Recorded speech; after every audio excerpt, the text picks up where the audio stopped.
Assalamualaikum warahmatullahi wabarakatuh. Hari ini kita mau belajar akuntansi terkait dengan apa sih itu akuntansi, terus siapa aja sih yang menggunakan laporan keuangan, dan kemudian profesi serta bidang-bidang akuntansi. Nah, yang pertama kita bahas dulu tentang akuntansi ya. Oke, akuntansi itu apa sih sebenarnya ya? Ya. Jadi kalau secara definisi akuntansi adalah proses pencatatan. Nah, pencatatan kemudian digolongkan, kemudian diringkas, dan kemudian dilaporkan. Jadi dari transaksi-transaksi laporan keuangan tersebut nanti akan disajikan dalam bentuk laporan keuangan. Nah, laporan keuangan ini fungsinya untuk apa sih?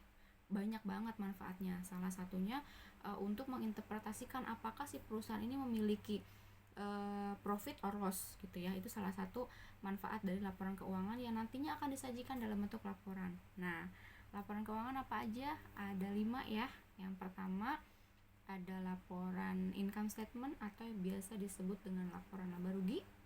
Kemudian yang kedua ada juga laporan yang berkaitan dengan perubahan ekuitas atau modalnya. Yang ketiga adalah laporan posisi keuangan atau biasanya disebut dengan neraca ya. Kemudian yang keempat adalah laporan cash flow atau laporan arus kas.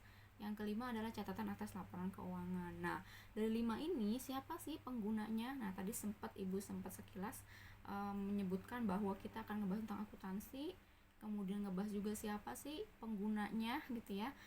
Kemudian juga kita akan ngebahas tadi terkait dengan profesi dan bidang-bidang akuntansi itu sendiri. Nah, kalau kita lihat dari laporan keuangan tadi ada 5 yang pemakainya siapa aja. Yang pertama bisa dari user atau si pemilik atau si pengguna gitu ya, dari pihak internal.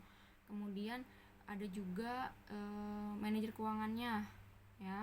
Kemudian kalau dari internal juga bisa juga digunakan sebagai karyawannya harus tahu.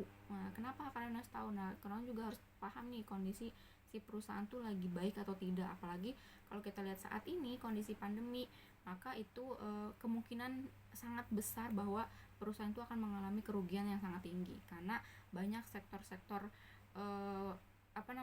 usaha itu yang mengalami kemerosotan pendapatan pada saat masa pandemi. Maka karyawan juga harus paham ketika misalnya karyawan tuh harus dinonaktifkan gitu ya, atau dirumahkan, atau mungkin juga yang lebih ironinya karyawan harus di PHK. Nah, ini karyawan juga harus tahu kondisi dengan laporan keuangan. Tapi tentunya itu semua balik lagi ke kebijakan perusahaan, apakah perusahaan itu mengizinkan atau tidak. Nah, selanjutnya ya, pemakai laporan keuangan siapa lagi sih selain dari internalnya perusahaan? Ada lagi dari eksternal. Kalau kita berbicara eksternal itu banyak. Bisa dari kreditor, bisa dari investor, bisa dari supplier, kemudian bisa juga dari segi pemerintahan, misalnya bagian perpajakan. Nah, banyak sekali orang-orang yang terkait dan membutuhkan laporan keuangan dari perusahaan-perusahaan yang memang sudah listing di Bursa Efek misalnya gitu ya.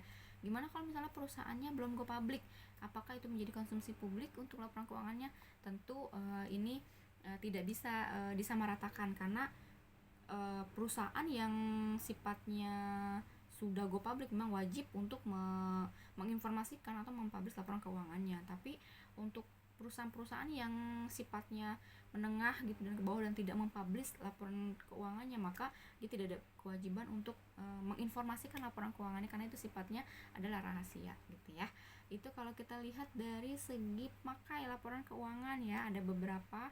Kemudian kalau kita lihat dari segi profesi apa aja sih yang bisa atau ada di seorang akuntan apa aja.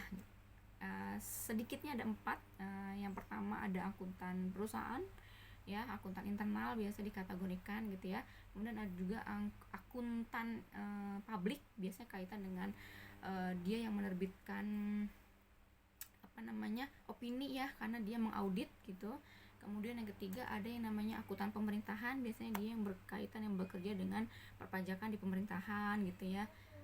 Pokoknya terkait dengan pemerintahan. Dan yang terakhir adalah akuntan pendidik. Nah, akuntan pendidik ini kaitannya misalnya dia membuat kurikulum gitu ya, seperti seorang dosen yang mengajar begitu ya, itu adalah akuntan pendidik gitu ya. Itu ada dikategorikan sebagai profesi-profesi yang ada di akuntansi. Nah, sementara kalau kita lihat dari bidang-bidang akuntansinya sendiri, itu ada beberapa juga. Kalau kita lihat dari bidang akuntansi, salah satunya ada akuntansi itu yang fokusnya di